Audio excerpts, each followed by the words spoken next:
Eu fiquei cego aos 12 anos, eu falo isso sempre. Eu chorei muito no começo, mas chegou um momento que eu falei, João, se você ficar chorando, daqui a pouco ninguém mais vai chorar com você. Então, cara, levanta e vamos fazer as coisas. Eu tinha esperança, assim, de voltar a enxergar um dia. E não tenho mais. Eu sei que eu não vou voltar mais a enxergar. E daí?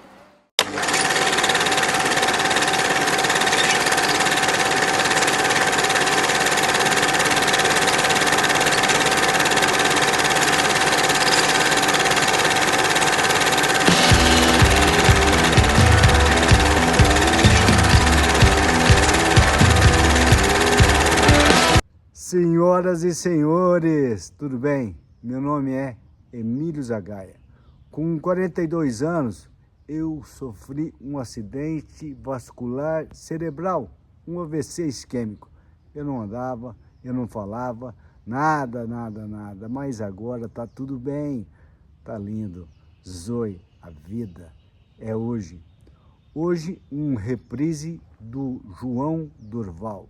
O João, ele estudou na mesma escola que eu, lá nos anos 70, 80. O João era um exemplo. O João casou, tem uma esposa, 3 filhos, então veja a história do João Durval.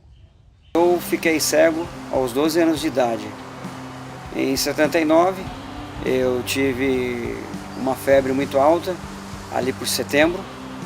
E aí vieram vários diagnósticos médicos e eu fui perdendo a visão muito rápido, coisa de 6 meses, ali para março, abril de 80, eu já não enxergava quase mais nada e até o final do ano eu fiquei totalmente cego.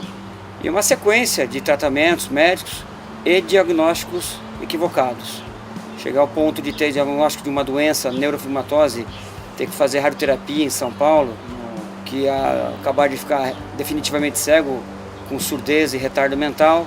Eu acabei ficando 2 meses em São Paulo fazendo a radioterapia, isso em 83. Não melhorou nada esse tratamento, e no final desse ano 83, um médico no Rio de Janeiro repetiu os exames e disse que aquela caixa craniana não era minha. O exame tinha sido trocado no hospital em São Paulo, e o que ele podia fazer era abrir minha cabeça, para ver o que estava acontecendo ou o que já havia acontecido.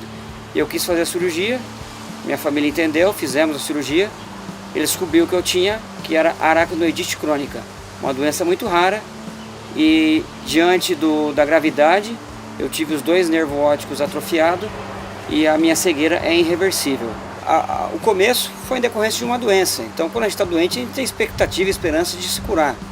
E é nos melhores médicos, minha família pôde me levar pelo Brasil afora, mandar exames, coisas fazer nos Estados Unidos. Tudo que podia ser feito no tratamento, fizeram para mim. E a gente sempre, eu era criança, então eu esperava que até no próximo ano eu voltava a enxergar. Isso não aconteceu.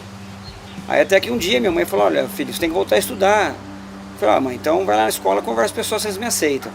Aí no princípio teve um pouco de dificuldade, ela conversou com os proprietários da escola, assim aceitaram, entenderam. O professor Manuel Machado, ele que fez questão, colégio universitário, que eu estudasse lá como criança especial. E desde o começo, as crianças que estudavam comigo são meus amigos, minhas amigas, muitos, intensamente até hoje. Aí acabei o ginásio, naquela época era o ginásio, né, ensino fundamental, o 2º grau, que era o colegial, e eu falei, olha, eu vou fazer direito. E muita gente que não ia falava, não, a UEL não vai deixar você entrar. Nunca entrou nenhum cego, nenhum deficiente na UEL, você não vai entrar. E eu não conseguia aceitar aquilo, Emília. Aí, aquela época o vestibular era semestral. Aí no meio do ano, tinha outro vestibular, eu me preparei, desenvolvi bem a maneira de escrever o braille, a máquina. Toda a parte de múltipla escolha eu fiz oral e a redação eu escrevi em braille. Passei em 8º lugar, né? Todos os alunos de direito, só teve 7 que foram melhor que eu na prova.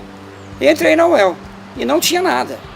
Tinha nada. Hoje tem, né, o NAC lá, Núcleo de Acessibilidade.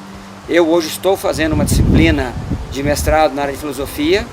E a época, Emília, não tinha o que tem hoje aí, um computador, um iPhone para poder estudar, fazer as coisas. Eu me casei em 91, nós passamos no mesmo vestibular, nós namorávamos já desde 85, ela passou em fisioterapia e eu passei em direito. Depois nós tivemos a nossa primeira filha, Caroline, e depois tivemos o João Vitor e o João Felipe.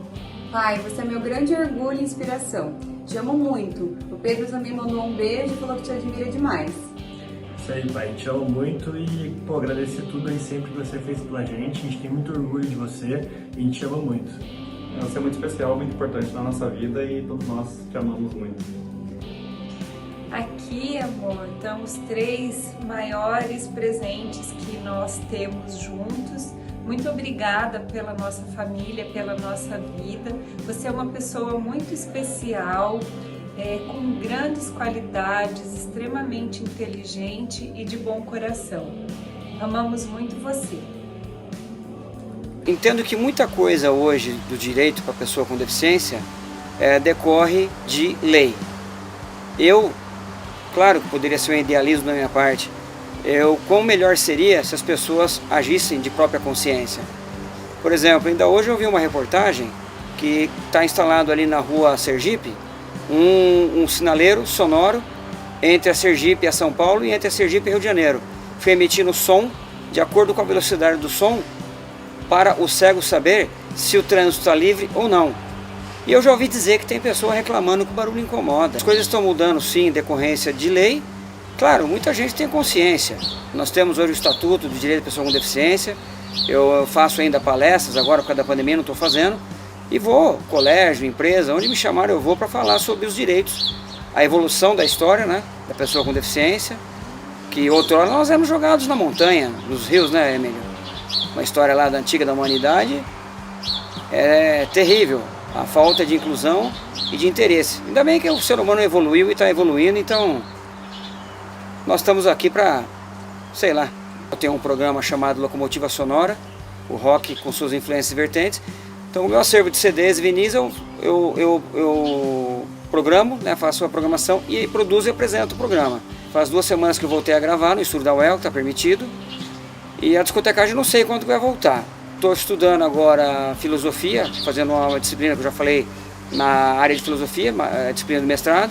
E estou trabalhando assim na área de empresário, né? Tem uma sociedade aí uma construtora pequena. A discotecagem eu faço desde 84. Já vão 37 anos, desde 16 anos de idade. Comecei a fazer lá na rua que eu morava, nos amigos do prédio, aí depois no colégio, colegial.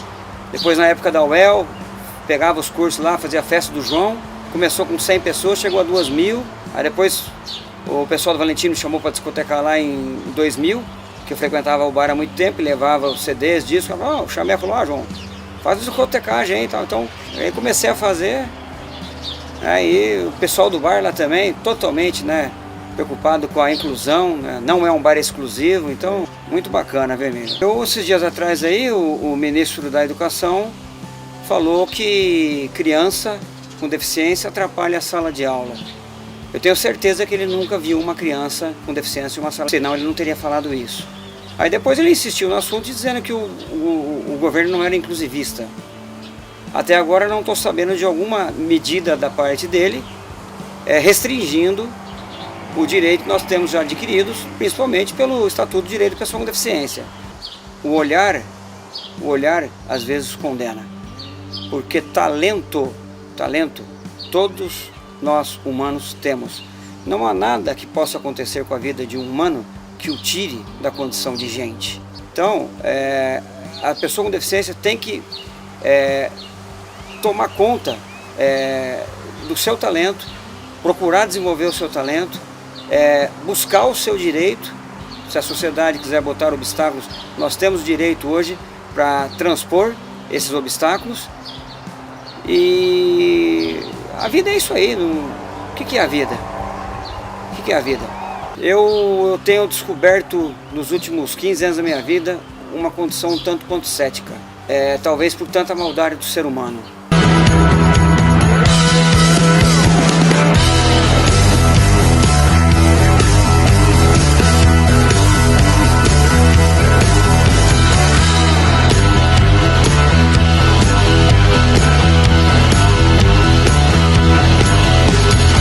Zoe, a vida é hoje.